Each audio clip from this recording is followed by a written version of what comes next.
اچھا ایک اور ایشو آپ نے سندھ کی بات کی، ایک اور ہمارے لیے بڑا اہم جو موضوع ہے بلوچستان کا ہے، اور وہ مجھے یاد ہے کہ جو بھی ڈاکٹر مالک بلوچ جب ملنے آئے نواز شریف صاحب سے جاتی عمرہ، اس میٹنگ میں آپ بھی تھے. اس میٹنگ کے بعد ہم دیکھ رہے تھے بڑی امید ہو چلی تھی کہ یہ معاملہ جو ہے کچھ حل کی طرف جائے گا، کچھ فعال چیزیں ہوں گی. پھر ہمیں لگا کہ لٹک گیا ہے معاملہ. اس کے بعد کچھ خبریں بھی ذرائع کے حوالے سے چلی. کیا رہا تھا اس میٹنگ کا؟ اس نے بڑا ایک مثبت وہ تو کہتے ہیں نا سگنلز تو دیے تھے. جی جی جی بالکل، وہ بڑی مثبت ملاقات تھی. اس ملاقات سے اب آگے مزید ملاقاتوں کے راستے نکلیں گے، اور انشاءاللہ وہاں پہ پولیٹیکل جو قوتیں ہیں ان کو سب کو انگیج کریں گے، اور اس میں میاں نواز شریف اپنا رول ادا کریں گے. باقی رہی بات اس کی کہ وہ وہاں پہ جو دہشت گرد عناصر ہیں ان کے ساتھ کوئی مذاکرات نہیں ہوں گے، ان کے خلاف کارروائی ہوگی. اور جو پاکستان توڑنا چاہتے ہیں، جو پاکستان کی ریاست کے خلاف ہیں، جو پاکستان کے جھنڈے جلا رہے ہیں، ان کے ساتھ کوئی مذاکرات نہیں ہوں گے. اچھا یہ بات ہوئی تھی کہ جیسے آپ نے بھی فرمایا کہ نواز شریف صاحب فعال کردار ادا کریں گے، ان کا دورہ کرنے کی بھی بات ہو رہی تھی، اور خود نواز شریف صاحب سے جو بیان منسوب ہے کہ انہوں نے کہا جی سیاسی حل ہونا چاہیے.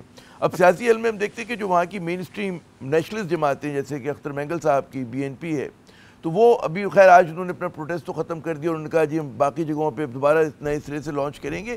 ان جو ناراض آپ کہیں گے جو قوم پرست ہیں، مرکزی دھارے کے جو وفاق پہ یقین رکھتے ہیں، ان کو بنانے کا کیا صورتحال ہوگی؟ کیا آپ کے خیال میں انیشیٹو؟ ماضی میں آپ کے اتحادی تو رہے ہیں یہ لوگ. ان کے ساتھ بیٹھ کے بات کریں گے اور ان کی بات سنیں گے، اور انشاءاللہ کوئی کنسنسس پوائنٹ جو ہے وہ نکالیں گے.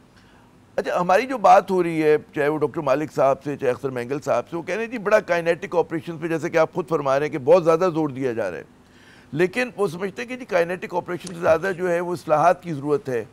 معاشی اصلاحات ہوں، وہاں پہ مطلب ہے سماجی ہوں، پولیٹیکل ہوں، اس پہ بات نہیں ہو رہی ہے. اور حتیٰ کہ وہ تو کہتے ہیں جی جو ملیٹنٹس ہیں ان سے بھی بات چیت ہونی چاہیے، اور ماضی میں کوشش بھی کی گئی تھی. نہیں ان سے بالکل نہیں، وہ ماضی کی کوششیں جو ہے وہ ناکام ہوئی ہیں. جو دہشت گرد ہیں ان کے ساتھ کوئی مذاکرات نہیں ہوں گے.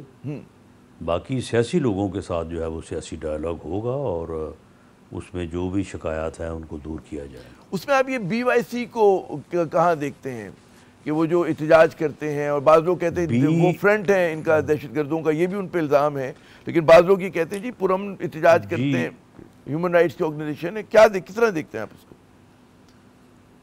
جی نہیں، BYC جو ہے وہ پرامن احتجاج نہیں کرتے. وہ جب بھی احتجاج کرتے ہیں، ان کا جب بھی جلسہ ہوتا ہے وہ باقاعدہ آزاد بلوچستان کی بات کرتے ہیں. وہ پاکستان کا جھنڈا جلاتے ہیں، وہ پاکستان کے خلاف تقاریر کرتے ہیں. تو اس لیے پھر ان کے ساتھ تو یعنی ملک توڑنے والوں کے ساتھ تو کوئی مذاکرہ نہیں ہو سکتے. وہ آج ہی اپنا قبلہ درست کریں، پاکستان کے قانون اور آئین کے اوپر جو ہے وہ اپنا یقین جو ہے وہ قائم کریں، وفاداری جو ہے وہ دکھائیں، تو ان کے ساتھ بالکل ہر قسم کے مذاکرات ہو سکتے ہیں. اچھا بعض لوگ کہتے ہیں کیا نون لیگ کے پاس یہ آپشن ہے کہ بلوچستان میں کوئی سیاسی سیٹ اپ میں تبدیلی لے کر آئے؟ آپ لوگوں کی بھی وہاں پہ نشستیں ہیں، ماضی میں ڈاکٹر مالک آپ کے وزیر اعلیٰ رہ چکے ہیں.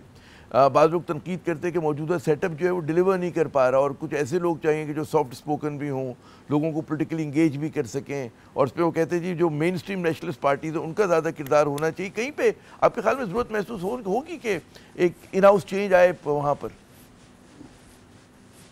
جی نہیں، اس وقت اس قسم کی کوئی بات جو ہے وہ زیر غور نہیں ہے.